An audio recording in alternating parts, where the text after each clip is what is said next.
আমাদের এখানে বিশ্বাসটা এতই কমে গেছে, দেখবেন কোনো মানুষ যদি সেধে কাউকে খাওয়ায়, আসেন হোটেলে বসেন খান, সন্দেহের চোখে তাকাবে যে না জানি আমাকে কি খাওয়াই দিল, আমাকে খাওয়ায় আবার কি লুটপাট করে, তাই না? দেখেন আমাদের শহর থেকে বিশ্বাসটা কমে গেছে না? একটা বন্ধন টিকে থাকে বিশ্বাসের উপরে। আমি বলি যে একটা সম্পর্ক শুধুমাত্র ভালোবাসার ভিত্তিতে টিকে থাকে না, ভালোবাসার চেয়ে বড় জিনিস হচ্ছে বিশ্বাস। আর সেই বিশ্বাস যখন উঠে যায় তখন পরিবার ভেঙে যায়, স্বামী স্ত্রীর বন্ধন ভেঙে যায়, সামাজিক কাঠামো ভেঙে যায়। আমাদের সমাজ থেকে বিশ্বাসটা উঠে গেছে, দেখবেন কেউ কাউকে বিশ্বাস করতে পারে না। হ্যাঁ, তো এই যে বস্তুবাদিতা আমাদের বিশ্বাসটাকে নষ্ট করে ফেললো। খেয়াল করে দেখেন, এই রাত্রেবেলা গাড়ি নিয়ে যাবেন, রাস্তায় যদি কেউ দাঁড়িয়ে থাকে, ভাই আমি খুব বিপদে পড়েছি একটু লিফট দেন, ভয়েই দাঁড়াবো না এখানে গাড়ি নিয়ে, না জানি আবার কোন ট্রাকে ফেলায়, তাই না? বিশ্বাস প্রতারণার কি যুগ, কেউ কাউকে বিশ্বাস করতে পারছে না, কেউ কাউকে বিশ্বাস করতে পারছে না। স্বামী তার স্ত্রীকে বিশ্বাস করে না। এই শহরে বহু স্বামী আছে এই শহরের, স্ত্রীকে বিশ্বাস করে না, কারণ জানে যে আমি বাইরে গেলে ফোনে অনেকগুলো বেটার সাথে লাইন মারে, স্বামী খুব ভালো করে যা। এ কারণে দেখা যায় স্বামীও বাইরে আবার কয়েকটা একাধিক ওই যে বলবো উপস্ত্রী উপপত্নী জোগাড় করে রেখে দিচ্ছে। আসলে মেয়ে স্ত্রী বাসায়, স্বামী যখন চলে যায় স্ত্রী অন্যের সাথে পরকিয়া করে, আবার স্বামী বাইরে গিয়ে স্ত্রীকে বাদ দিয়ে অন্য মেয়ের সাথে পরকিয়া করে। এই জিনিসটা শহরে বেশি না কম বলেন? লজ্জা করেন না, সত্যি কথা বলেন, এটা বেশি না কম? বেশি, দিন দিন বাড়ছে। আর যে মিডিয়াগুলো আমরা দেখি এগুলো শিখায় আমাদের, পরকিয়া শিখায় না, পরকিয়া শিখায়। আর এটা যে এত ভয়াবহ মহামারী আকার ধারণ করেছে না, অনেক ক্ষেত্রে দেখা যায় স্বামী অফিসে যাওয়ার সাথে সাথেই বয়ফ্রেন্ড বাসায় হাজির। এই যে বাক্সে বাক্সে বন্দি জীবন বললাম, বাক্সে বাক্সে বন্দি ফ্ল্যাটের ভিতরে তো ঢুকলে আর বোঝা যায় না ভিতরে কি হচ্ছে। কত ফ্ল্যাটে যে জেনা হয় এখন এই শহরে, আল্লাহ ভালো জান। এই ফ্ল্যাটের প্রত্যেকটা ইঞ্চি ইঞ্চি মাটি আল্লাহর কাছে সাক্ষী দিবে। যেখানে যে মাটিতে বসে অবিবাহিত যুবক যুবতী জেনা করেছে আর বিবাহিত যুবক যুবতীরা এবং এই স্বামী স্ত্রী জেনা করেছে, এর ইঞ্চি ইঞ্চি মাটি আল্লাহর কাছে কথা বলবে, এর ইঞ্চি ইঞ্চি মাটি আল্লাহর সামনে কথা বলবে। ইয়াউমাইযিন তুহাদ্দিসু আখবারাহা, সেদিন তুহাদ্দিসু আখবারাহা, জমিন তার খবর বলবে আল্লাহর কাছে। জমিনের কোথায় কোন পাপ হয়েছে সব বলে দিবে। এই জমিনে এখানে দাঁড়িয়ে জেনা করেছে, ওইখানে দাঁড়িয়ে মদ খেয়েছে, ওইখানে কাউকে খুন করেছে, জমিন বলে দিবে। একটা কথা এখানে মাঝখানে বলে দেই, যারা অবিবাহিত যুবক যুবতী আছো, এই লেকচার তোমরা যারা শুনছো, তোমাদের মধ্যে কেউ যদি জেনা করে থাকো, অবিবাহিতের কথা বলছি, তোমাদের কাঁধের মধ্যে এখন 100 বেত্রাঘাতের শাস্তি ঝুলে আছে। সূরা নূরের 1 থেকে 3 নম্বর আয়াত পড়ে দেখবে, অবিবাহিত যুবক যুবতী যদি জেনা করে তাদের শাস্তি হচ্ছে 100 বেত্রাঘাত, তাও জনসমক্ষে, এবং এক বছরের জন্য নির্বাসন। এই বিধানগুলো যদি পৃথিবীর কোনো দেশেও না থাকে, আসমানে আছে। মরার সাথে সাথেই এই বিধান কার্যকর হবে ইনশাআল্লাহ। বাঁচার বুদ্ধি কি? একটাই উপায় আছে। এই লেকচার কানে চলে গেছে, অনতি বিলম্বে অজু করবে, অজু করে খালেস ভাবে রাতের শেষ রাতে জায়নামাজ বিছাবে, জায়নামাজ বিছিয়ে আল্লাহর সামনে দাঁড়িয়ে 2 রাকাত নামাজ পড়বে, পড়ে নিজের পাপের কথা স্মরণ করে চোখ দিয়ে দরদর করে পানি ফেলে দিবে, আল্লাহকে সিজদা গিয়ে বলবে, আল্লাহ আমি জিনা করেছি, আমাকে মাফ করে দাও। আল্লাহ আমার এই পাপের কথা কেউ জানে না, তুমি জানো, মাফ করে দাও। এই মাফ নেওয়ার পরে আবার ওই যার সাথে করেছেন ওর সাথে আবার লিঙ্ক আপ করার চেষ্টা করেন না। আসো আমরা জেনা করেছিলাম, আসো বিয়ে করে নেই, এটা সলিউশন না। জেনা করেছেন, আগে তওবা করে ফিরে আসতে হবে, তারপরে পুরো জীবন ইসলামিক লাইফ লিড করতে হবে। আল্লাহ যদি দেখেন যে হ্যাঁ আপনি ঠিকঠাক তওবা করে আল্লাহর কথা চলছেন, আল্লাহ তখন আপনাকে নেককার স্ত্রী দিবে ইনশাআল্লাহ। এই এই এই একমাত্র রাস্তা যুবকদের জন্য এবং যুবতীদের জন্যও। যুবকরা না হলে পার পেয়ে যেতে পারে, কারণ ছেলে মানুষের ইজ্জত তো সহজে যায় না, গোপন হয়ে গেছে, কেউ জানে না, আল্লাহ মাফ করে দিয়েছেন, সে হয়তো পার পেয়ে গেল। কিন্তু এই যে মেয়ে, তুমি যে 8-10টা ছেলের সাথে জেনা করেছো, তোমার ইজ্জতের কি হবে? তোমার যে সতীত্ব তুমি নষ্ট করেছো, তুমি তো বিয়ের পর কোনো ঘরে গেলে সে হাজবেন্ডও বুঝতে পারবে তুমি আর সতী সাথী নও। তখন তোমার কি হবে? আল্লাহর কাছে ক্ষমা চান, ইস্তেগফার করেন। জেনার ফলশ্রুতিতে সমাজে মহামারী নেমে আসে। জেনা পরকীয়া অশ্লীলতার কারণে সমাজে এমন সব রোগ ব্যাধির উদ্ভব হয় যেগুলো কখনো ছিল না। এই শহরটা জেনার শহর, আমাদের এই ঢাকা শহর জেনার শহর। আপনাকে এটা বোঝার জন্য আমার লেকচার না শুনে আপনি পেপার পত্রিকা ঘাটেন, অনলাইন সার্চ করেন, দেখবেন এই শহরে আনাচে কানাচে জেনা হয় এবং ওপেন জেনা হয়, মানুষ জেনাকে হালাল মনে করে। এই শহরের যুবক যুবতী যারা একে অপরের সাথে বয়ফ্রেন্ড গার্লফ্রেন্ড কালচারে লিপ্ত আছে, এটাকে তারা হালাল মনে করে, কেউ হারামে মনে করে না। কত বড় সাহস দেখায়। আর রাস্তা দিয়ে আমরা হেঁটে গেলেও বয়ফ্রেন্ড গার্লফ্রেন্ড এসে আমাদেরকে সালাম দেয়, হুজুর আমাদের জন্য একটু দোয়া করেন। তো প্রত্যেকটা পার্কে পার্কে যাবেন, এই যে আপনাদের রেস্টুরেন্টগুলোতে যাবেন, দর্শনীয় যে স্পটগুলো সেখানে যাবেন, দেধার সে জানা হচ্ছে জেনা আর জেনা। আমি এই যুগের কথাই বলছি। নবী সাল্লাল্লাহু আলাইহি ওয়াসাল্লাম বলছেন, আমাদের নবী বলছেন, আমার উম্মতের একটা অংশ, সবাই না, আমার উম্মতের একটা অংশ অবশ্যই জেনাকে হালাল করে নিবে, অবশ্যই মদকে হালাল করে নিবে, মদ পান করবে কিন্তু মদের নাম অন্য দিবে, এবং তারা গান বাজনা বাদ্যযন্ত্র নর্তকীদেরকে হালাল মনে করে নিবে। নবী সাল্লাল্লাহু আলাইহি ওয়াসাল্লাম বলেছেন, যখন সমাজে এরকম পাপ বাড়ে তখন সমাজে এমন সব রোগ ব্যাধি আসে যা আগে কখনো ছিল না। এবং এদের ব্যাপারে নবীজি বলেছেন, একদিন সকালবেলা আল্লাহ পাক এদেরকে বানর এবং শুয়োর বানিয়ে দিবেন। কিয়ামতের আগে এই ঘটনাও ঘটবে, বিকৃত হবে, ভূমিধস, ভূমিকম্প, ভূমিধস এবং আকৃতির বিকৃতি, এগুলো আযাব আসবে আল্লাহর পক্ষ থেকে, এই জেনা, এই ব্যভিচার, এই পরকীয়া, নোংরামি, অশ্লীলতার কারণে। ঘরে ঘরে এগুলো বয়ফ্রেন্ড গার্লফ্রেন্ড কালচার। কেউ মনে করে না জেনা এগুলো হারাম, কেউ মনে করে না যে আমার এই যে সহপাঠী আমার গায়রে মাহরাম, এই গায়রে মাহরাম শব্দটাই নাই। কাজিন, চাচাতো বোন, মামাতো বোন, খালাতো বোন, এই যে কাজিন, এরা জেনা করছে। কি দেখা বাকি রেখেছে এই যুগে আমরা? এই যুগে আমরা দেখছি যে নিজের মেয়ের সাথে পিতার শারীরিক সম্পর্ক। পেপার পত্রিকা পড়েন, একটু অনলাইন ঘাটেন, দেখেন কোন যুগে আছেন আপনি।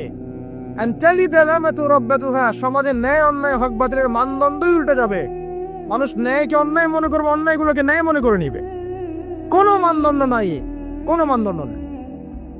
আমাদের শহরের এই অবস্থা, শান্তিতে কিভাবে ঘুমাবেন আপনার? নিশ্চিন্তে থাকবেন কিভাবে? কখন যে আল্লাহর গজব চলে আসে। কোরআনে একটা আয়াত আছে, যখন আল্লাহ পাকের গজব আসবে তখন শুধু জালেমদের উপর খাস করে আসবে না। আলেমদের জিজ্ঞাসা করুন, আলেম ওলামাদের জিজ্ঞাসা করুন, যখন আল্লাহর গজব আসবে জালেমদের উপরে শুধু খাস হবে, আসবে না, সবার উপরে আসবে। আমি খুব ভালো মানুষ, ওয়াজ করছি, নসিহত করছি, পার পেয়ে যাবো এমন ভাবার সুযোগই নাই। আপনাকে আপনার সাধ্য মতো অন্যায়ের প্রতিবাদ করার চেষ্টা করতে হবে। লাতা'মুরুন্না বিল মা'রুফ, নবীজি বলছেন, অবশ্যই তোমরা সৎ কাজের আদেশ করো। ওয়ালা তানহাউন্না আনিল মুনকার, অবশ্যই অসৎ কাজে নিষেধ করো। আওলা ইউশিকান্নাল্লাহু আইয়াবআসা আলাইকুম ইকাদাম মিন, অন্যথায় আমি আশঙ্কা করি তোমাদের উপর আল্লাহর পক্ষ থেকে বিশাল গজব আসবে। সুম্মা তাদউনাহু, এরপর তোমরা সবাই আল্লাহর কাছে দোয়া করবে, আল্লাহ গজব সরিয়ে দাও। লা ইউস্তাজাবু দুআকুম, তোমাদের দোয়া কবুল করা হবে না। নবী সাল্লাল্লাহু আলাইহি ওয়াসাল্লাম বলেন, মান রাআ মিনকুম মুনকারান, তোমাদের মধ্যে যে কেউ হুয়েভার হি ইজ, যে কেউ যদি কোনো মুনকার, নোংরা, গর্হিত কোনো কাজ দেখে, তাহলে যেন ফাল ইউগাইয়ির বিয়াদিহি, তার সামর্থ্য থাকলে হাত দিয়ে যেন ঠেকায়। সামর্থ্য থাকলে হাত দিয়ে যেন ঠেকায়। যাদেরকে আল্লাহ পাক হাত দিয়ে ঠেকানোর ক্ষমতা দিয়েছেন তাদেরকে আল্লাহ জিজ্ঞাসাবাদ করবেন, কেন ঠেকালে না তুমি? জেনার লাইসেন্স দিলে কেন? মদের লাইসেন্স দিচ্ছ কেন? ঠেকালে না কেন? তুমি অন্যায় কাজকে ঠেকালে না কেন? যদি তুমি না করো, ইল্লাম ইয়াস্তাতি, যদি সে না করে, তাহলে ফাল ইউগাইয়ির বিলিসানি, তাহলে যেন মুখ দিয়ে সেটা প্রতিবাদ করে। এই যে মুখ দিয়ে প্রতিবাদ করার ক্ষমতা আলেম ওলামার আছে, যাদের হাতের ক্ষমতা নেই, মুখের ক্ষমতা আছে। সেটাও যদি না পারো, ইল্লাম ইয়াস্তাতি, সেটাতেও যদি সে সক্ষম না হয়, ফাবিকলবি, তাহলে যেন অন্তর দিয়ে ঘৃণাটা পর্যন্ত কর। বিযালিকা আদআফুল ঈমান, এটা হচ্ছে ঈমানের সবচেয়ে নিকৃষ্ট একটা অবস্থা, সর্বনিম্ন অবস্থা। এর নিচে ঈমানের কোনো অবস্থাই নাই। তার মানে অন্যায় দেখে আমাদের যাদের মনে কোনো ফিলিংসই কাজ করছে না, তার মানে আমাদের ঈমান নাই। আসলে সহজ কথা, ঈমানের সেই তেজ নাই আমাদের মধ্যে। আসুন, একটা ব্যাখ্যা এটাও হতে পারে, সমাজে ন্যায় অন্যায় হক বাতিলের মানদণ্ড উল্টে যাবে। একটা জায়গায় যাচ্ছি, তার আগে একটা কথা বলতে ভুলে গেছিলাম। এবার বিবাহিত যারা আছে, এই যে দেবর আর ভাবি, এই যে শালি আর দুলা ভাই, মধুর সম্পর্ক না এগুলা? না, মধুর সম্পর্ক দেখা যায়। সুবহানাল্লাহ, এই যে আমার এখানে ফোন আছে না, আমাদের অফিসিয়াল পেজ আছে, অফিসিয়াল পেজে যত প্রশ্ন আসে দেখি ম্যাক্সিমাম জেনা কেন্দ্রিক। ব্যভিচার কেন্দ্রিক, পরকীয়া কেন্দ্রিক। একজন প্রশ্ন করেছে যে দুলা ভাইয়ের চরিত্র এত খারাপ ছিল, আর ওই মেয়ের বয়স তখন কম ছিল, 13 বছর বয়স। 13 বছর বয়সের মেয়ের দিকে সে চোখ দিয়েছে। যাকে বিয়ে করেছে তার সাথে তো সম্পর্ক আছেই। এটা কে? আচ্ছা, যাকে বিয়ে করেছে ওর সাথে তো সম্পর্ক আছেই। তারপরে আপনার শালির সাথে সম্পর্ক। এখন শালির সাথে তার 2 বছর ধরে সম্পর্ক করার পর সেগুলোর ভিডিও ধারণ করেছে, ধারণ করে তাকে ব্ল্যাকমেইল করছে যে যদি আমার সাথে খারাপ কাজে সে রাজি না হয় তাহলে এই ভিডিওগুলো ভাইরাল করে ফেলবো। এই যে অনলাইনের যুগ, এখন তো মানুষ নিশ্চিন্তে মানুষ যে একটা প্রাইভেট লাইফ লিড করবে সেটাও করতে পারে না। প্রাইভেট লাইফের সব কিছু রেকর্ডেড হয়ে যায়, হয় না? এটা একটা ফিতনা, মহা ফিতনা। সে রেকর্ড করেছে, এইভাবে ব্ল্যাকমেইল করে এই শালীর সতীত্ব নষ্ট করলো। 1 বছর 2 বছর না, 3 বছর ধরে। এখন এই মেয়ে প্রশ্ন করছে পেজের মধ্যে যে এখন তার মানসিক অবস্থা এতই খারাপ, সে জিজ্ঞাসা করছে আমি যদি আত্মহত্যা করি তাহলে আমার পাপ হবে কিনা। এই মেয়েটা যদি আপনার বোন হতো কি করতে না? আল্লাহ না করুক এই মেয়ে যদি কারো মেয়ে হতো তাহলে কি করতে না? আপনার কাছের কেউ হলে আপনি কি করতেন? এখানে ওই শাস্তিটা না বলে সামনে যেতে পারছি না। শোনেন, যারা বিবাহিত ব্যক্তি হওয়ার পরেও পরকীয়া করেছেন, বিবাহ করার পরেও পরকীয়ার পাপে লিপ্ত ছিলেন বা এখনো আছেন, জেনে হোক না জেনে হোক করেছেন, অথবা এটা জেনে করেছেন যে এটা একটা খারাপ কাজ তারপরেও করেছেন, রাসূলুল্লাহ সাল্লাল্লাহু আলাইহি ওয়াসাল্লামের হাদিস এবং আল্লাহ পাকের কালাম অনুযায়ী তাদের শাস্তি হচ্ছে কোমর পর্যন্ত মাটিতে পুঁতে ফেলে পাথর নিক্ষেপ করে রজম করে হত্যা করা। ইসলামিক যদি কোনো রাষ্ট্র থাকতো বা এটা যদি হতো, বা এটা যদি ইমামুল মাহদির যুগ হতো বা ওমর রাদিয়াল্লাহু আনহুর যুগ হতো, তাহলে এই শাস্তির বাইরে আপনি চলতে পারতেন না, যদি এটা প্রমাণ হতো। এই শাস্তি যদি দুনিয়াতে কার্যকর নাও হয়, আপনি যদি তওবা না করে মারা যান, তাহলে কিয়ামতের মাঠে এই শাস্তি আপনি ভোগ করবেন। খুব মজা লাগছে পরকীয়া করতে। সকালে একটার সাথে, দুপুরে একটার সাথে, আজকে একজনের সাথে রাত কাটান, কালকে আরেকজনের সাথে রাত কাটান, তো মজা পাচ্ছেন। রাত্রেবেলা মদ খান আর হোটেলে রাত কাটান, সকালবেলা আবার অফিসে যান। আমাদের শহরের এগুলা কালচার কোত্থেকে আসলো? এই শহরকে পবিত্র করবে কে? এবং এই শহরের আসল রূপগুলো স্পষ্ট করবে কারা? খুব মজা পাচ্ছেন এগুলোতে। সুবহানাল্লাহ। একটা বিষয় বুঝাই, ইসলামে কেসাস আছে, কেসাস। মনে করেন আমাকে কেউ হত্যা করেছে, আপনি তাকে হত্যা করতে পারবেন।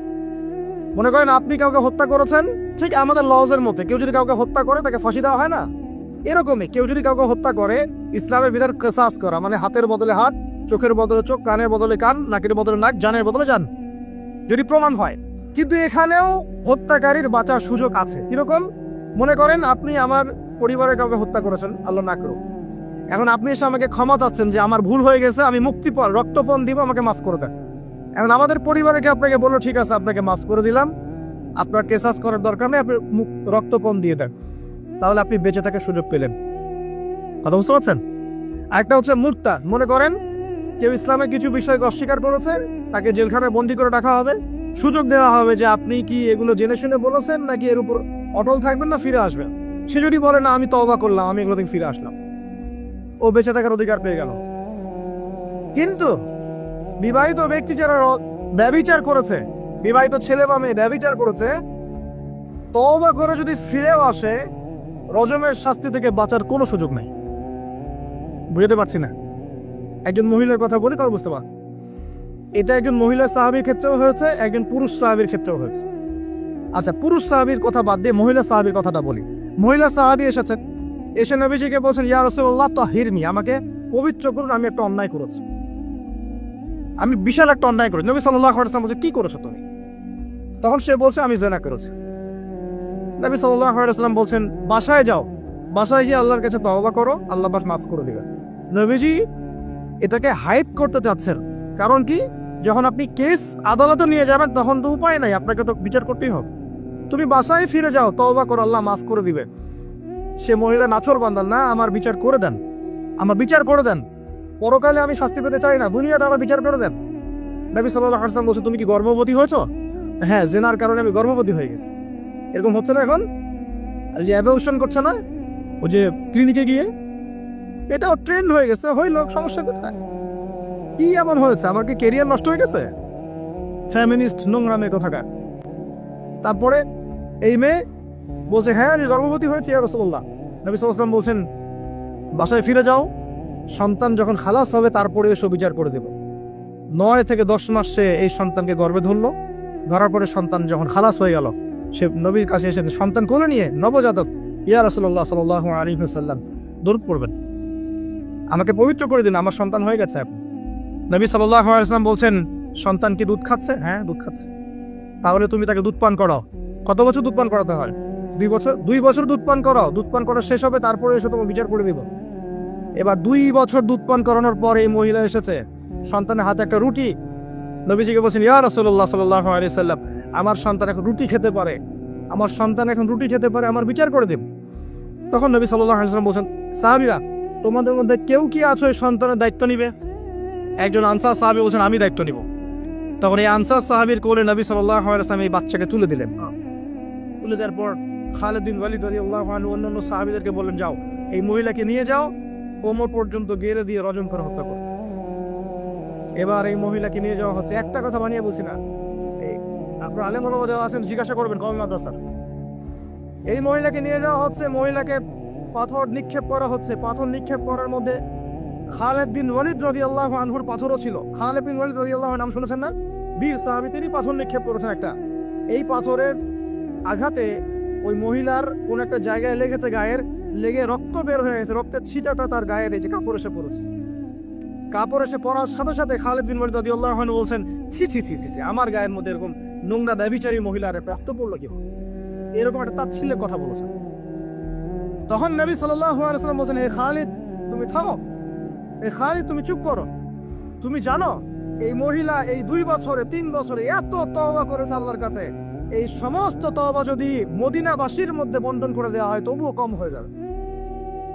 আর আমি এখন দেখছি এই মহিলা জান্নাতে সাঁতার কাটছে। আমি বুঝাতে পারছি না আপনাকে প্রিয় বোন, প্রিয় ভাই, যারা বিবাহিত হয়ে ব্যভিচার করছেন, জেনা করছেন, তিনি তওবা করেছিলেন, তওবা করেছেন, আল্লাহ পাক মাফও করে দিয়েছেন, জান্নাতে চলে গেছেন, কিন্তু পৃথিবীতে তার শাস্তি কায়েম করা হয়েছে। বিবাহিত ব্যক্তি ব্যভিচার করে ফেললে তার পৃথিবীতে বেঁচে থাকার অধিকার সে হারিয়ে ফেলে। আর এই পাপটাকে আমাদের সমাজে এত সহজ বানিয়ে দেওয়া হয়েছে, যে যার সাথে ইচ্ছা পরকীয়া করতে পারে। মেয়েও করছে, ভাবিও করছে, শালিও করে, দুলাভাইও করে, সবাই আমরা পরকীয়া করতে যাচ্ছি। পরকীয়ার সয়লাভ বন্ধ করতে হবে, পরিবারে পর্দা কায়েম করতে হবে, অপসংস্কৃতি ঠেকিয়ে দেন, এইগুলা চ্যানেলগুলো বন্ধ করে ফেলেন বাসা থেকে। ইসলামিক সমাজ কায়েম না করতে পারলে আমাদের মা বোনরা সব নষ্ট হয়ে যাবে বুঝলি। আর পরিবারের ইজ্জত যখন চলে যায়, কোনো কিছুর বিনিময়টাকে ফিরে পাওয়া যাবে না। কেন পরকীয়া করতে গেছেন? আল্লাহ, আপনার যদি এতই চাহিদা থাকে আরেকটা বিয়ে করেন না কেন? বিয়ে করতে সাহস হয় না নাকি? বিয়ে করলে যে স্ত্রীকে নিয়ে সূর্যের আলোতে ঘুরতে হয়, ওই জন্য ইঁদুরের মতো রাতের বেলা অন্ধকারে আপনি থাকতে চান, সিংহের মতো সকালবেলা সূর্যের স্নান করতে পারেন, কথা বুঝতে পারেন না? বিয়ে করলে স্ত্রীকে নিয়ে পুরুষের মতো, সুপুরুষের মতো সূর্যের আলোকে আপনি হাঁটবেন রাস্তায়, কাউকে ভয় করবেন? আপনার মতো কোনো ভয় কাজ করবে না। আর এখন আপনি ইঁদুরের মতো রাতের অন্ধকারে রাত কাটান অন্য মেয়ের ঘরে গিয়ে। এই শহরে এই মহামারীগুলো বন্ধ করতে হবে। আমি এই শহরের একজন শুভাকাঙ্ক্ষী বাসিন্দা, আমি এখানকার, আমি আমার চোখ দিয়ে যা দেখছি ওটা দেখার পর চুপ থাকতে পারি না। আমরা সব জায়গায় যারা দেখছি, মাদক দ্রব্য দেখছি, আর পরকীয়া দেখছি। পর্নোগ্রাফির তো শেষ নাই, প্রত্যেকের ফোনে ফোনে পর্নোগ্রাফি, এভরিবডি। দেখবেন অনেক সময় মাদ্রাসার শিক্ষকের দ্বারা ছাত্র বলাৎকার হচ্ছে, হয়নি? সম্ভব কিভাবে? কারণ ওই শিক্ষক পর্নোগ্রাফির আসক্ত ছিল। আপনি চেক করে দেখেন, পর্নোগ্রাফির আসক্ত হওয়ার ফলে সে হিতাহিত জ্ঞান হারিয়ে ফেলেছে। সে বাচ্চা, ছেলে বাচ্চা না মেয়ে বাচ্চা, কিছু দেখার সময় নেই। ওই পবিত্র জানোয়ারের যে শহরটা সে আর দমন করতে পারছে। পর্নোগ্রাফি, মাদক আর ব্যভিচার, জেনা, ফ্রি মিক্সিং অবাধে আমাদের শহরে। বস্তুবাদী তো আছেই। এটাকে আখিরুজ্জামানের শহর বলবো নাকি আউয়ালুজ্জামানের শহর বলবো নাকি? শুধু এই শহরের সমস্যা এটা নয়, প্রত্যেক বড় বড় শহরের সমস্যা। ইভেন এগুলো এখন গ্রামে পর্যন্ত চলে গেছে, এগুলো গ্রামেও চলে গেছে, গ্রামে আরো বেশি আছে। দেখবেন শহরের ছেলেরা তো জিন্স আর টি শার্ট পরা মেয়েদেরকে দেখে অভ্যস্ত না, এরা না একটু কন্ট্রোল করতে পারে। আর যখন একটা গ্রামের ছেলে পর্নোগ্রাফি দেখবে, সে তো আর নিজেকে কন্ট্রোল করতে পারে না, বুঝতে পারছেন না? আমাদের শপিং মলগুলোতে গেলে আমরা দেখি টি শার্ট আর গেঞ্জি পরে মেয়ে ঘুরছে, তাই না? কিন্তু দেখতে দেখতে অভ্যস্ত আমরা, এই জন্য আমরা কন্ট্রোল করতে পারি কিছুটা হলেও, তাই না ছেলেরা? কিন্তু গ্রামের ছেলে মেয়ে যারা, তারা কিন্তু পর্ন দেখলে আর কন্ট্রোল করতে পারে না। গ্রামে ধর্ষণ দিন দিন বাড়ছে, ডে বাই ডে বাই। এই সমস্যাগুলো বড় বড় প্রত্যেক বিগ সিটিজ এন্ড টাউনে এই সমস্যা, একই সমস্যা। এর ছড়ালো কারা? ওই থেকে এই সমস্ত বিশ্বে এগুলো ছড়িয়ে গেছে। এরা এমন একটা সভ্যতা যারা প্রত্যেকটা পাপকে গ্লোবালাইজেশন করে দিয়েছে। সুদ খেয়েছে, সারা বিশ্বে ছড়িয়ে দিয়েছে। মদ খেয়েছে, সারা বিশ্বে ছড়িয়ে দিয়েছে। জেনা করেছে, সারা বিশ্বে ছড়িয়ে দিয়েছে। ফ্যামিলিস্ট রেগুলেশন সারা বিশ্বে ছড়িয়ে দিয়েছে। ব্যাংকিং, সুদভিত্তিক ব্যাংকিং সিস্টেম সারা বিশ্বে ছড়িয়ে দিয়েছে। প্রত্যেকটা সমস্যা দেখবেন ওখান থেকে সারা বিশ্বে ছড়িয়ে গেছে। আর আমরা মনে করি ওরাই নাকি মানবতার মুক্তির পথ দেখাবে। ওরা তো ছেলে ছেলে বিয়ে করে। যে সম্প্রদায় ছেলে ছেলে বিয়ে করে, ও আমাকে ভালো মন্দ শিখাবে? ওখানে তো একটা প্রত্যেক 10 মিনিটে, প্রত্যেক 10 সেকেন্ডে একটা করে মেয়ে রেপ হয় আফ্রিকান কন্টিনেন্টে। জার্মানির, আমি পর্নোগ্রাফির একটা লেকচার দিয়েছি দেখবেন, নীল দর্পণ, ওখানে সব ডিটেলস দিয়েছে। জার্মানি, ব্রিটেন, আমেরিকা বলেন, এই প্রত্যেকটা কান্ট্রির মধ্যে প্রত্যেক মিনিটেই একটা করে মেয়ে ধর্ষণের শিকার হচ্ছে। ওরা আমাকে শিখাবে নারীর স্বাধীনতা অধিকার? আমার কাছে কোরআন এবং সুন্নাহ আছে, রাসূল আছেন, আমার কাছে আল্লাহ আছেন। এগুলোকে বাদ দিয়ে তোমার কথা শুনতে হবে আমাকে? এরা আমাদেরকে বাঁচাবে না, বরং এরা সারা বিশ্বে ইয়াজুজ মাজুজের মতো ফিতনার ফাসাদ সৃষ্টি করে ফেলছে। আসুন, একটা ব্যাখ্যার অনেক কথা হয়ে গেল। আল্লাহর ওয়াস্তে যুবক যুবতী যারা আছো, লেকচার যদি কানে যাবে, আজকেই জেনা থেকে তওবা করতে হবে। জেনার ধার কাছে যাওয়া যাবে। হালাল ভাবে বিয়ে করো। যদি তোমার খুব যৌন চাহিদা থাকে, তোমার অনেক চাহিদা, তোমার অনেক সম্পত্তি আছে, ব্যালেন্স করতে পারে, একাধিক বিয়ে করে কি সমস্যা? পরকীয়া করতে যাচ্ছেন কি জন্য? করবেন না। আর হালাল উপার্জনের সোর্স হয়ে গেছে, অবিবাহিত থাকার দরকার নাই, বিয়ে করে ফেলেন। বিয়ে আপনার জীবনটাকে সুশৃঙ্খলতা নিয়ে আসবে। আমি গার্ডিয়ানদেরকে রিকোয়েস্ট করবো যে বিয়েটাকে সহজ করে দেন, কঠিন জটিল করেন না, জেনা বাড়তে থাকবে না হলে। যে সন্তান, যে ছেলেটাকে মেয়েটাকে ছোট মনে করছেন না, ছোট নাই, সে অলরেডি 4-5 ঘাটের পানি খেয়ে আসছে দেখবেন। আপনারা পরিসংখ্যান দেখেন, বাংলাদেশের ইয়াং ইউথ জেনারেশন যারা আছে, এদের মধ্যে ম্যাক্সিমামই বিবাহ বহির্ভূত সম্পর্ক সাথ পেয়ে গেছে অলরেডি। স্কুল কলেজ পাশ করেনি, এখন পর্যন্ত যৌন সম্পর্ক করে বসে আছে। আর ছোট ছোট মেয়েগুলোকে ছোট মনে হয়, বদের হাড্ডি সবগুলো। সব জায়গায় দেখবেন এরা বেশি বদের হাড্ডি। কেন বলছি জানেন? এরা ছেলেদেরকে সিডিউস করে। ভালো মেয়ে কোথায় খুঁজে পাবেন এখন? খুব রেয়ার, খুব ডিফিকাল্ট, খুবই ডিফিকাল্ট। বিয়েটাকে সহজ করে, জেনাটাকে বন্ধ করেন, পরকীয়া রাস্তা বন্ধ করেন। এগুলো শাস্তি দুনিয়াতে না পেলেও পরকালে পেতে হবে। কিন্তু রাসূলুল্লাহ সাল্লাল্লাহু আলাইহি ওয়াসাল্লাম মেরাজের রাতে গিয়ে দেখে এসেছেন যে একটা চুলা দেখেছেন, চুলা তন্দুর চুলার মতো, নিচের দিকটা ফাঁপা, ওপর দিকটা সরু, আগুন জ্বলছে দাউ দাউ করে, এক শ্রেণীর মানুষকে পোড়ানো হচ্ছে। আগুন যখন ফ্লো বাড়ছে, মানুষ উপরে আসছে, ফ্লো কমছে, নিচে নামছে, এভাবে। রাসূলুল্লাহ সাল্লাল্লাহু আলাইহি ওয়াসাল্লাম জিজ্ঞাসা করলেন, ইয়া জিবরিল, এরা কারা?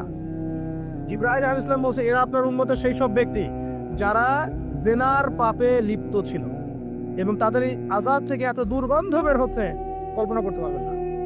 আরেক শ্রেণীর লোককে দেখেছেন, সামনে এই যে ভালো গোশত, পাশে খারাপ পচা গোশত, বসে বসে পচা গোশত খাচ্ছে, ভালো গোশত খাচ্ছে না। শাস্তি হচ্ছে কবরে, বারজাখের জগতেও। নবী জিজ্ঞাসা করছেন, এরা কারা? জিবরাইল আলাইহিস সালাম বলছে, এরা হচ্ছে আপনার মধ্যে সেই সব ব্যক্তি যাদের ঘরে পবিত্র স্বামী ছিল, পবিত্র স্ত্রী ছিল, তাদের সাথে সন্তুষ্ট না থেকে তারা পরকীয়া করেছে। আল্লাহ পাক আমাদের শহরটাকে হেফাজত করুন।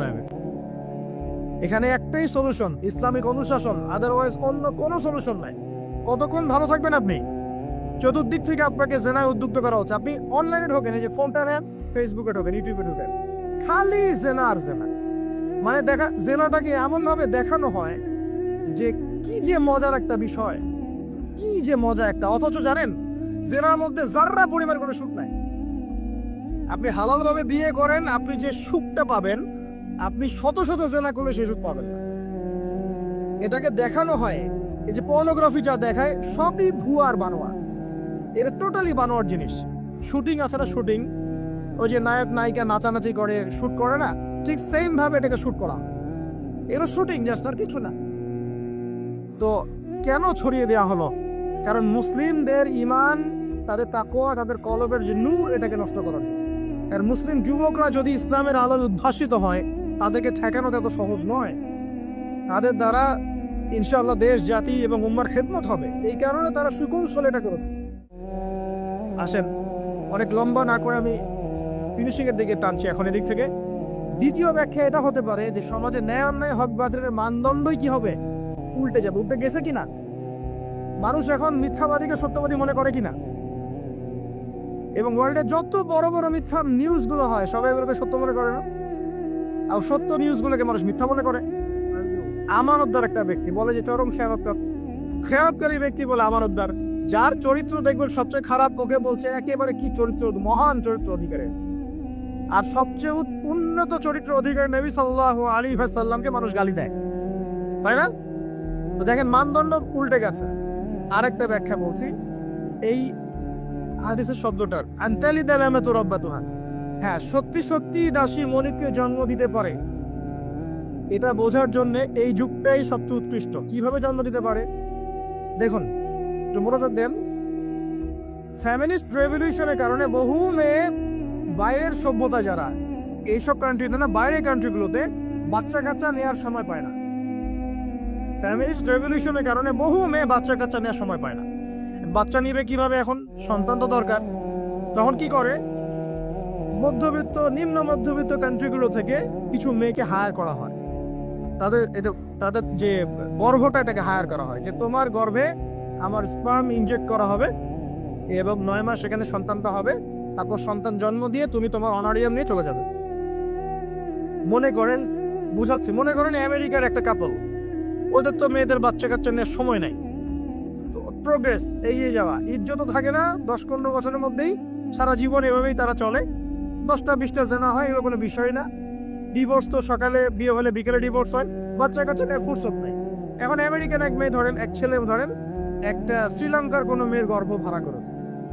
এখন গর্ভের সন্তান হলো, সন্তান জন্ম দেওয়ার পরে এই সন্তানটা নিয়ে তাকে তার অনারিয়াম দেওয়া হচ্ছে $10,000-20,000 নিয়ে সে বাচ্চাটা দিয়ে দিল। এই যে বাচ্চাটা যে হলো, এই বাচ্চাটা হচ্ছে মনিবের, আর এই মেয়েটা হচ্ছে এখানে দাসী। এই যে দাসী তার মনিবকে জন্ম দিল কি দিল না? বুঝতে পারছেন না কথা? মনে হয় এই ব্যাখ্যাটা আজকে থেকে 30-40 বছর আগেও করা যেত না, এখন 30-40 বছরের মধ্যেই ব্যাখ্যাটা করা যায়। ইসলাম এভাবেই চিরপ্রাচীন, চির নতুন, চির আধুনিক। কথা বুঝতে পারছেন? অতএব এটা একটা আলামত নবীজি বলেছেন যে দাসী তার মনিবকে জন্ম দিবে। আরেকটা আলামত বলেছেন, এটা ব্যাখ্যা করে আমি শেষ করছি। দেখুন কোন হাদিসের কথা বলছি। ওই যে ব্যক্তি আসলো সাদা কাপড় পরে, 4টা প্রশ্ন করলো, তার মধ্যে শেষ প্রশ্ন হচ্ছে কিয়ামত কবে হবে? নবীজি বলছেন আমি তো জানি না, কারণ এক্স্যাক্টলি কোন ডেটা হবে আমরা কেউ জানি না। প্রশ্নকারী উত্তরদাতার জ্ঞান সমান। আলামত বলে দেন, প্রথম আলামত বললেন এটা। সেকেন্ড আলামত কি বলছেন? খুব ভালো করে শুন। দ্বিতীয় আলামত বলছেন ওয়ান চারাল, যখন তুমি দেখবে, ওয়ান চারাল হুফাতাল উরাতাল আলাতা রিয়াশাই ইয়াতাতাওয়ালুনা ফিল বুনিয়ান, এরকম 5টা শব্দ। যখন তুমি দেখবে সমাজের সবচেয়ে নিম্ন শ্রেণীর, বিনা কাপড়ের, বিনা জুতার, মানে কাপড় কেনার টাকা নাই, জুতা পরার টাকা নাই, নগ্ন পদের, নগ্ন দেখে, রিয়াশাই মানে হচ্ছে রাখাল শ্রেণীর মানুষ। এই শ্রেণীর মানুষরা যখন ইয়াতাতাওয়ালুনা ফিল বুনিয়ান, উঁচু উঁচু অট্টালিকা নির্মাণের প্রতিযোগিতা করবে, তখন তুমি কিয়ামতের অপেক্ষা করতে পারো। জীবনের শেষের দিকের হাদিসে মাত্র 2টা আলামত, তার মধ্যে ওই একটা ব্যাখ্যা করলাম, আর এই যে একটা। আর আপনি বলেন বিগত 200 বছর আগের বিশ্বের দিকে তাকিয়ে দেখবেন, বড় বড় শহরগুলোতে উঁচু উঁচু বিল্ডিং নির্মাণের প্রতিযোগিতা ছিল কিনা? ছিল কিনা? এই ব্রিটিশ পিরিয়ডেও কি ছিল কিনা? পাকিস্তান পিরিয়ডেও ছিল কিনা? লাস্ট 50-100 বছর আপনি দেখবেন যে উঁচু উঁচু বিল্ডিং নির্মাণে একটা প্রতিযোগিতা চলছে, কে কার চেয়ে উঁচু করতে পারে। ঠিক এই যুগের কথাই নবীজি বলেছেন, এই যুগ যখন চোখের সামনে দেখতে পারবে, ফ্যান্টাসির সা কিয়ামতের অপেক্ষা করো। যখন আমরা উপর থেকে ল্যান্ড করি শহরে, আমরা দেখি যে ইয়াতাতাওয়ালুনা ফিল বুনিয়ান, এই উঁচু উঁচু অট্টালিকা নির্মাণের প্রতিযোগিতা চলছে বাক্সে বাক্সে বন্দি জীবনে। তো কিভাবে সম্ভব? প্রশ্ন এখন একটা আপনার কাছে আমার, কিভাবে সম্ভব?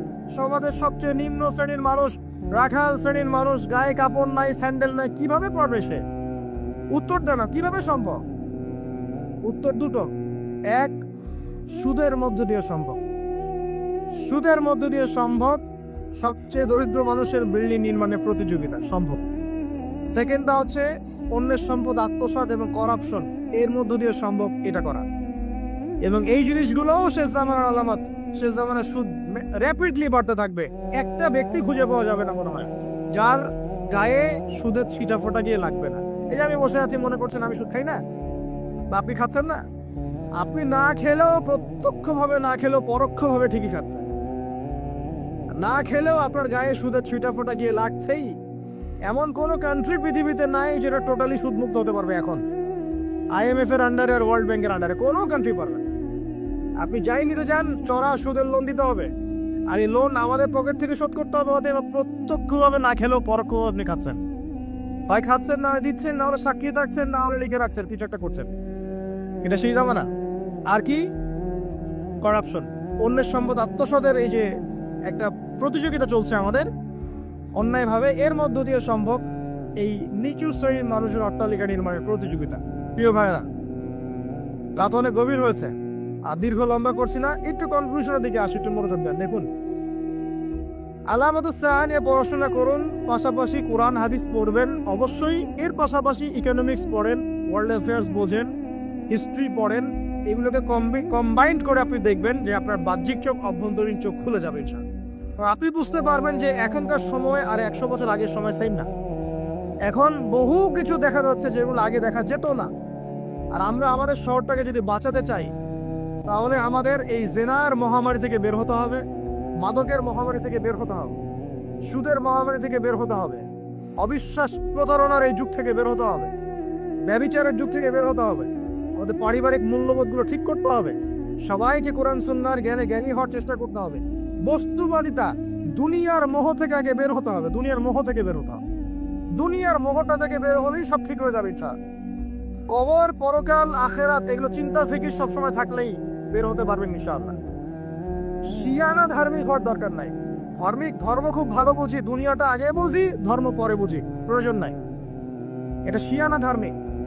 আগে দুনিয়ার স্বার্থ ঠিক বুঝবে, তারপর পরকাল। নো, আগে পরকাল বুঝবো, তারপর দুনিয়া। যে কাজে পরকালীন স্বার্থ নাই, আমি নাই। যে কাজে পরকালীন স্বার্থ আছে, আমরা আছি ইনশাআল্লাহ। প্রত্যেক মুসলিম যুবক যুবতী, তরুণ তরুণী এবং আমাদের শ্রদ্ধেয় বড়রা যারা আছে, সকলের প্রতি একটা আমার প্রাণ ভরা একটা নসিহাত যে আমাদের সবাইকে আগে জ্ঞান অর্জন করতে হবে, চর্চা বাড়াতে হবে, পাশাপাশি আধ্যাত্মিকত্ব অর্জন করতে হবে। ইহসান দরকার, ইমানের আলো দরকার, ইসলামের পরিপূর্ণতা দরকার, আংশিক না, পরিপূর্ণ ইসলাম দরকার। উদখুলু ফিস-সিলমি কাফা, পরিপূর্ণরূপে। নৈতিকতার অবক্ষয় হয়েছে, এটাকে ঠিক করতে হবে। আমাদের যুবক সমাজকে মাদকের মহামারী থেকে বের করতে হবে, ওদের জন্য রিজিকের সোর্সগুলো বাড়াতে হবে। উদ্যোক্তা হয়ে যান, পড়াশোনা করে উদ্যোক্তা হয়ে যান, ব্যবসা করেন, ব্যবসায় অগ্রগামী হন, প্রয়োজনে কৃষিভিত্তিক অর্থনীতিতে যান, উদ্যোক্তা হয়ে যান। উপার্জনের সোর্স হয়ে গেছে, বিয়ে করে ফেলেন, পারিবারিক আদর্শ ঠিক করেন। পরিবারে চাল ডাল নাই, পরিবারে পর্দা যেন থাকে। পরিবারে চাল ডাল নাই, পরিবারে পর্দা থাকতে হবে। পরিবারে খাবারের সংকট আছে, থাক, পরিবারে নামাজ থাকতে হবে, তালিম থাকবে, কোরআন থাকবে, সন্তানদেরকে ইসলামিকভাবে প্রতিপালন করতে হবে। শেষ জামানার আলামতগুলো যখন দেখা যাচ্ছে, এখন আর আয়েশ করে বসে থাকার কোনো সুযোগ নাই। সর্বপ্রথম নসিহত, পড়াশোনা করুন, বস্তুবাদিতা থেকে বেরিয়ে আসুন, ম্যাটেরিয়ালিজম থেকে বেরিয়ে আসুন, পরকালের বান্দা হয়ে যান। পরকাল ঠিক আছে, তারপর দুনিয়া ঠিক করেন। অল্পতে সন্তুষ্ট থাকার চেষ্টা করেন। এত বেশি প্রয়োজন নাই আমাদের। দুনিয়ার জীবনে এসেছি একটা পানির মতো, হাতের মধ্যে লেগে থাকে পানি, আর পরকালটা পুরো মহাসমুদ্র। মৃত গাধার মতো দাম নাই আল্লাহর কাছে দুনিয়ার। অতএব এত বেশি ফোকাস করার দরকার নেই, ব্যাস সন্তুষ্ট থাকেন। মা বোনদেরকে পর্দা রাখার চেষ্টা করেন, আপনার মেয়ের দিকে খেয়াল রাখেন, মেয়ের দিকে খেয়াল রাখেন। 8 বছর 9 বছর মেয়ে হয়ে গেছে, ওর দিকেও খেয়াল রাখতে হবে আপনাকে। প্রচুর বাচ্চাদের উপরে অ্যাবিউজিং বেড়েছে, বাচ্চাদের উপরে অ্যাবিউজিং প্রচুর বেড়ে গেছে। ছোট ছোট বাচ্চাদেরকে রেপ করা হচ্ছে এখন। বাসায় পর্দা খুব স্ট্রিক্টলি মেনটেন করতে হবে। এই বয়ফ্রেন্ড গার্লফ্রেন্ড কালচার বাদ দেন, এই জেনার নামে বয়ফ্রেন্ড গার্লফ্রেন্ড কালচার বন্ধ করেন, ফ্রি মিক্সিং বন্ধ করেন। আপনার মেয়েকে পড়াতে চান, আপনি মেয়েদের স্কুলে দেন, মেয়েদের কলেজে দেন, মেয়েদের মাদ্রাসায় দেন। ফ্রি মিক্সিং আছে ওখানে দিয়েন না। আপনি চাকরি করতে যাচ্ছেন মেয়ে হয়ে, যেখানে মেয়েরা চাকরি করে সেখানে করেন, ছেলেদের সাথে ফ্রি মিক্সিং এ যায় না। যদি ইজ্জতের মূল্য থেকে থাকে তাহলে এগুলো করেন। আর না হলে ওই যে একটা স্বনামধন্য কলেজের নাম দেখলেন কয়েকদিন আগে, একটা সার্টিফিকেট অর্জন করার জন্য যদি আপনাকে অন্যের বিছানায় রাত কাটাতে হয়, ওই সার্টিফিকেটের মুখে থুতু দিই আমরা। কোনো প্রয়োজন আছে ইজ্জত বিক্রি করে সার্টিফিকেট অর্জন করতে হবে? আর তোমরা একটা চাকরি পাওয়ার জন্য অন্যায়ভাবে অন্যদেরকে হল থেকে বহিষ্কার করছো, পিটাচ্ছ, স্টিক দিয়ে মারছো, এর ফল কি তোমাকে পরকালে ভোগ করতে হবে না? একটা চাকরির জন্য তুমি তোমার গায়রতকে বিসর্জন দিয়ে দিলা, অনেস্টিকে বিসর্জন দিয়ে দিলা। রিজিকের মালিক কে? অতএব আল্লাহ রিজিক দিবে তোমাকে। অন্যায়ের সাথে আপোষ করে চাকরি পেতে যেও না। অন্যায় কাজ করে অন্যায়ের পথে থেকে অন্যের পথে যারা আছে ওদেরকে সন্তুষ্ট করে চাকরির আশা করো না। ওই চাকরিতেও কোনো বরকত থাকবে না। নিজের যোগ্যতায় নিজের পরিচয় সৃষ্টি কর, নিজের পরিচয় নিজের যোগ্যতার সৃষ্টি করো। ইনশাআল্লাহ আল্লাহ পাক তোমাকে বেহিসাব রিজিক দিবে।